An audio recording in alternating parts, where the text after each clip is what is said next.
Bismillahirrahmanirrahim. Assalamualaikum warahmatullahi wabarakatuh.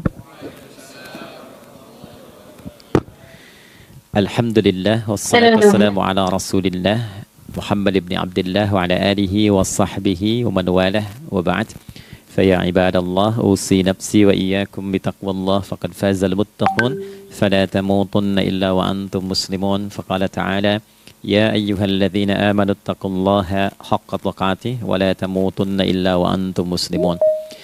Keluargaku sekalian yang terhimpun di dalam Pertagas, Pertamina Gas, kita mengawali dengan bermohon kepada Allah semoga siapapun yang berada di ruangan ini atau terhubung dalam kajian ini, semoga senantiasa dijaga, diberkahi dan dilindungi dalam kebaikan oleh Allah Subhanahu wa taala. Kita doakan yang bertugas di luar kota. Tadi saya dengar info juga Pak Direktur sedang di Semarang. Semoga giatnya dimudahkan oleh Allah dan semoga diberikan keberkahan. Ada satu bagian yang penting amanat Nabi di hadis Muslim pada satu sifat kepemimpinan. Bahwa di antara sifat pemimpin dan yang dipimpin itu harus selalu membangun kekompakan dengan nilai cinta dan doa. Ini yang sering dilupakan. Nabi pernah menyampaikan dan penyampaian ini, hadis ini didokumentasikan oleh Imam Muslim dalam satu kalimat yang singkat, padat tapi mengikat. Khiyaru a'immatikum man tuhibbunahu wa yuhibbunakum. Pemimpin yang baik itu adalah pemimpin yang kalian mencintainya dan ia pun mencintai kalian. Nah, membangun cinta itu salah satu jembatannya dengan doa. Oleh karena itu, di antara doa yang dianjurkan saat Anda memulai pekerjaan, itu bukan hanya untuk pribadi, lancarkan pekerjaan saya. Tapi juga sehatkan pimpinan saya, pimpinan mendoakan sehatkan anggota saya, sehingga semua itu melahirkan sifat harmoni yang memberikan kenyamanan dan kebahagiaan dalam bertugas. Nah, izinkan saya mengawali dengan itu dulu, karena itu di antara sunnah yang seringkali terlupakan. Sehingga bekerja itu lebih banyak dilakukan dengan tekanan menyelesaikan tugas dibandingkan dengan rasa cinta untuk bisa memberikan nilai ibadah di dalamnya. Yang kedua, semoga sholat kita diterima oleh Allah Subhanahu wa taala.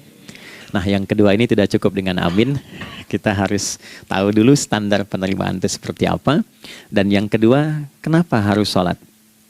Ini poin pokoknya. Mengapa sih umat Islam itu cukup hanya misalnya dengan bersyahadat saja dipandang sudah berislam, lalu berbuat baik? Kenapa mesti ada sholat? Kenapa bahkan yang pokok sampai 5 waktunya? Dan jumlah rakaatnya pun diatur sedemikian rupa sampai teknisnya pun dijelaskan dengan rinci. Saking rincinya, bila ada yang menyimpang dari rincian itu, maka dianggap sholatnya tidak sah dan mesti diulang. Shallu kama ra'aitumuni usolli. Sholatlah kalian seperti kalian persis melihat aku menunaikan sholat. Dan dalam sholat inilah kemudian ada sanad yang tersambung secara ketat sampai-sampai dalam hadis Muslim nomor hadis 397. Demikian di Al-Bukhari juga diabadikan di nomor hadis 757 oleh sahabat Abu Hurairah. Sanadnya tersambung kepada Khalad bin Rafi Az-Zuraiqi, seorang yang sholat di samping Nabi tapi bermasalah sholatnya. Lalu Nabi meminta beliau untuk mengulangi sholatnya. Sampai 3 kali peristiwa itu hingga beliau berkata, Ya Rasulullah au kama qala Alimni ma uhsinu ghairah. Ya Rasulullah, tolong ajarkan kepada aku karena aku tak punya pengetahuan lebih dibandingkan dari apa yang telah aku kerjakan. Nah, dari dasar ini melahirkan satu pertanyaan kritis ya, dan juga perlu argumentasi yang kuat secara syariah mengapa kita menunaikan ibadah salat. Baik teman-teman sekalian, karena waktu kita sangat padat ya, kita manfaatkan sebaik-baiknya. Saya mohon izin kajian kita akan lebih fokus kepada inti materi sehingga manfaatnya lebih banyak kita dapatkan. Salat satu-satunya amalan di dalam Islam yang mencakup 4 bagian pokok dalam beragama. Jadi ketika seseorang menetapkan dirinya beragama dan ciri satu nilai agama itu bernilai benar, ya, dalam nanti kalau kita mau komparasikan atau kita riset, itu ciri pokoknya ada 4. Satu, ada aspek namanya aspek keyakinan, ya, tauhid atau akidah. Nggak mungkin kan beragama kalau nggak yakin. Ya, karena itu pasal 29 ayat kedua itu mengandung nilai keyakinan. Negara menjamin kemerdekaan tiap-tiap penduduk untuk memeluk agamanya masing-masing dan beribadah menurut agama dan kepercayaannya itu. Ya, jadi nggak mungkin kita bisa menghasilkan nilai kepercayaan dan ibadah kalau tidak ada unsur keyakinan. Atau bahasa kitanya disebut dengan iman. Ya, iman itu nanti juga dipaku dalam setiap nilai kebangsaan di konteks Negara Kesatuan Republik Indonesia. Ini yang paling membahagiakan. Jadi mau jadi pegawai apapun itu syarat, ya, salah satu syarat yang melekatnya beriman dan bertakwa kepada Tuhan Yang Maha Esa, gitu kan? Ya, kemarin saya di BPK itu ada 11 bab Romawi, 40 pasal. Ya, di bab yang keempat pasal 13 tentang pemberhentian dan pengangkatan itu ada 11 poin A sampai K. Di poin B yang keduanya syarat menjadi bagian dari anggota BPK itu beriman dan bertakwa kepada Tuhan Yang Maha Esa. Baik, di Undang-Undang Pendidikan Sisdiknas nomor 20 tahun 2003 itu kalau kita baca dari poin menimbang ada 4, di poin B-nya saja sudah ada iman. Ya, Undang-Undang Dasar 1945 mengamanatkan pemerintah mengusahakan satu sistem pendidikan ya nasional yang meningkatkan keimanan dan ketakwaan pada Tuhan Yang Maha Esa serta akhlak mulia, baru mencerdaskan kehidupan bangsa. Ya, secara singkat, satu, agama dianggap benar kalau ada doktrin keimanan, ada akidah, ada tauhidnya. Yang kedua, ada ibadahnya. Ya, sebagai pembuktian kita beriman, buktinya apa? Ya kan? Saya beriman kepada Tuhan, kita tetapkan, misalnya Allah. Apa pembuktian keberimanan kita kepada Allah? Ya, kan pembuktiannya itu mesti diwujudkan dalam bentuk sikap. Sikap itulah yang disebut dengan ibadah. Nah, konsepsi ini ada di Quran surah ke-20 Thaha di ayat ke-14. Innani anallahu la ilaha illa ana fa'budini. Ya, sungguh aku tegaskan bahwa akulah Allah, satu-satunya Tuhan yang layak dipertuhankan dan disembah. Ketika Anda mempertuhankan aku, fa'budni, maka buktikan kebertuhananmu kepadaku dengan menyembahku. Karena itu namanya Allah punya dua arti. Satu yang dipertuhankan, kan? Ilahun wahid. Yang kedua yang disembah. Ya, jadi yang dipertuhankan dan disembah. Oke. 3. Yang ketiga harus punya unsur praktikal atau implementatif dalam interaksi kehidupan. Ya, jadi bukan cuma nyembah Tuhan, bimbingan kehidupannya apa? Implementasi dari ibadah itu. Ya, ciri umat beragama itu kan bukan hanya sekedar saya yakin, beriman, saya ibadah. Terus bukti ibadah itu dibawa dalam berinteraksi hariannya seperti apa wujudnya. Ya, makanya ketika dulu orang itu jujur, orang itu bangga dengan kejujurannya bukan sebagai orang jujur, tapi sebagai muslim. Jadi ketika ditanya, kenapa Anda jujur? Karena saya muslim. Ketika ada seorang penggembala di Sahara yang sangat gersang, diuji oleh Umar bin Khattab, ingin diambil kambingnya, kan kisahnya viral kan? Baik ya? Oh, tapi ini bukan punya saya. Bilang aja pada tuan Anda, kalau kambingnya hilang satu dimakan serigala. Lantas di mana Allah? Jawaban itu yang menggetarkan kepada jiwa. Jadi kebenaran yang diungkap dengan sikap kejujuran itu implementasi nilai beragama. Nah, jadi praktek ibadah ada di muamalah. Oke, satu akidah. Akidah dibuktikan lewat ibadah, ibadah diimplementasikan dalam muamalah. Itulah sebabnya nanti seluruh bagian tubuh kita ketika digunakan untuk bersifat dan bersikap, itu ada tuntunan iman di dalamnya. Oke? Misal, saya tanya begini ya, ini mukaddimah ya, kita belum mulai nih. Saya tanya gini, apa fungsi mata? Tuh kan, sudah keliru kan? Nah, kalau hanya melihat, hewan juga melihat. Ya? Coba kambing melihat, kan? Elang melihat. Lalu apa bedanya fungsi mata kita dengan mata hewan? Ternyata ketika kita meriset ayat-ayat Al-Quran terkait dengan fungsi tubuh kita, itu rata-rata dibuka dengan iman dulu. Quran surah 24, surah Cahaya, ayat 30 untuk laki-laki, 31 untuk perempuan. Qul lil mu'minin. Ya Muhammad katakan, viralkan pada pria-pria yang menyatakan dirinya telah beriman. Yaghuddu min absarihim, gunakan pandangannya itu yang dibimbing oleh imannya untuk melihat yang baik saja menurut standar imannya. Jadi kalau menurut imannya tak baik, nggak boleh dilihat. Karena itu ketika Anda sudah mengatakan asyhadu an la ilaha illallah, asyhadu anna Muhammad Rasulullah, kalimat itu dari lisan turun ke hati, Itu jadi cahaya ke bagian tubuh kita. Makanya ketika Anda melihat, itu ada cara pandang tertentu yang dibimbing iman. Standarnya beda dengan tanpa iman. Kalau nggak ada iman, semua mungkin terlihat. Tapi ketika ada iman, hati kecil Anda akan bicara, ini nggak baik. Palingkan. Nah, memalingkan dari yang tak baik menurut iman, itu namanya ghaddul basar. Oke? Perempuan juga begitu, setara. Wa kullil mu'minati yaghdudna min absarihinna. Dan katakan pada setiap perempuan yang menyatakan dia beriman, maka gunakan pandangan itu dengan bimbingan imannya. Ketika tak baik menurut imannya, palingkan. Ya, Anda lihat kajian di YouTube, terus ada iklan kan? Terus menurut standar iman nggak bagus, itu otomatis akan nggak suka itu. Ya, pasti dipalingkan. Ya. Anda kalau naik pesawat tuh ya, tugas keluar tuh, pertagas tugas keluar. Kalau pramugari lagi demo tuh yang dilihat pramugarinya apa demonya tuh. Nah, iman itu akan bekerja di situ tuh. Ya, palingkan tuh. Nah, sama dari mata turun ke, jangan langsung ke hati aja, ke lisan dulu kan.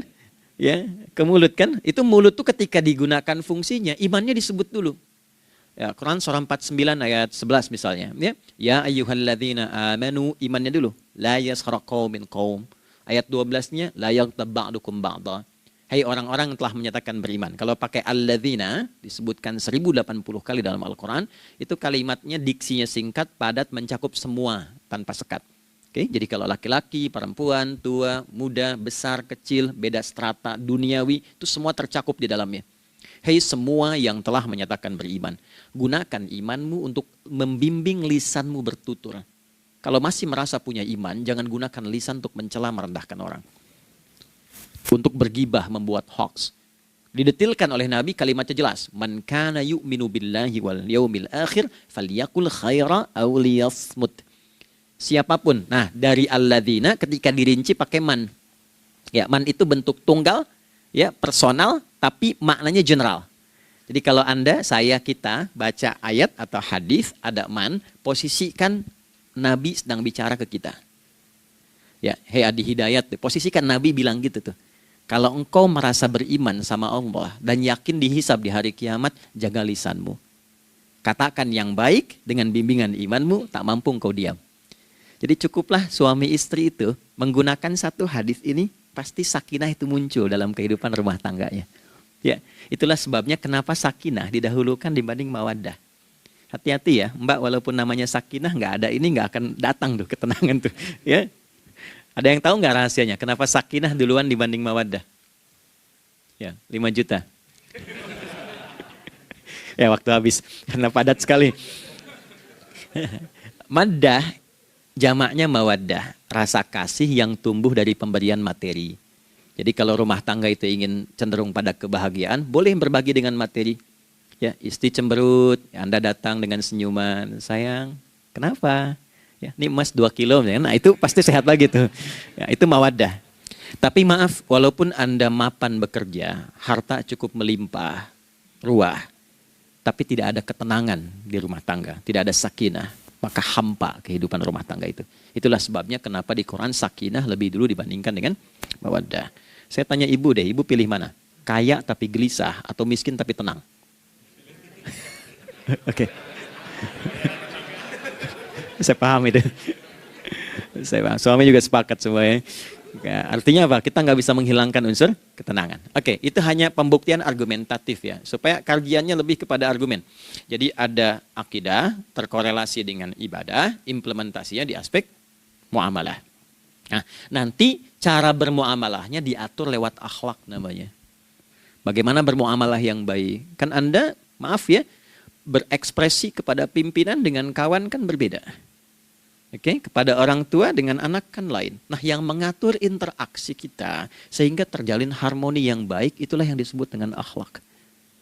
Nah, 4 poin inilah yang menjadi inti dakwah Nabi SAW ketika diutus oleh Allah Subhanahu wa ta'ala. Memastikan 4 ini bisa optimal kita lakukan dalam kehidupan. Bonusnya yang kelima, selalu meningkatkan inovasi sehingga selalu mendapatkan hal baru dalam kehidupan. 5 ini digabungkan di Quran surah kedua Al-Baqarah di ayat 151.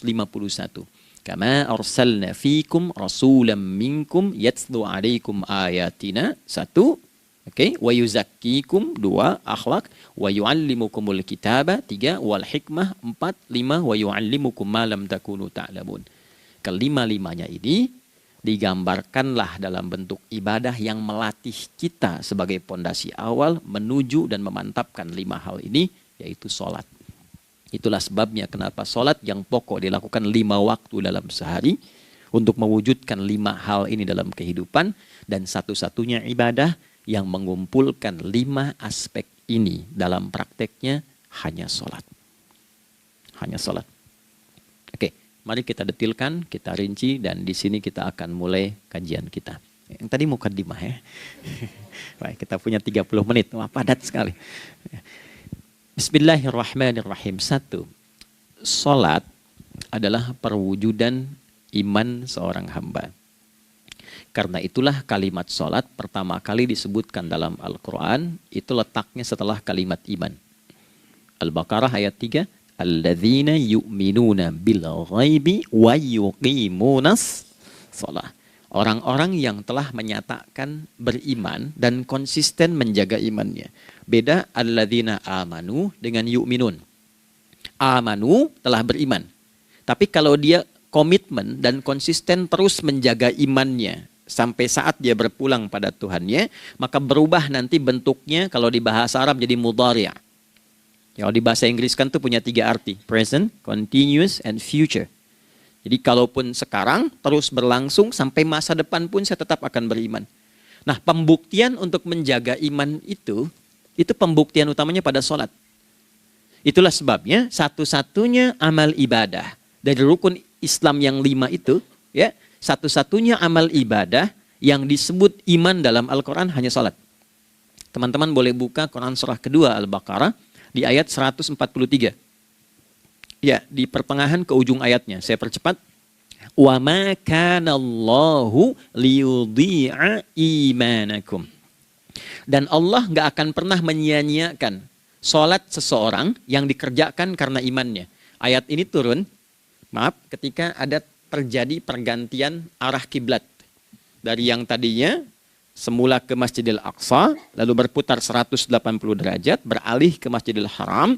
Nabi sedang berada di luar Madinah. Madinah tempo dulu wilayahnya nggak seluas cakupan sekarang.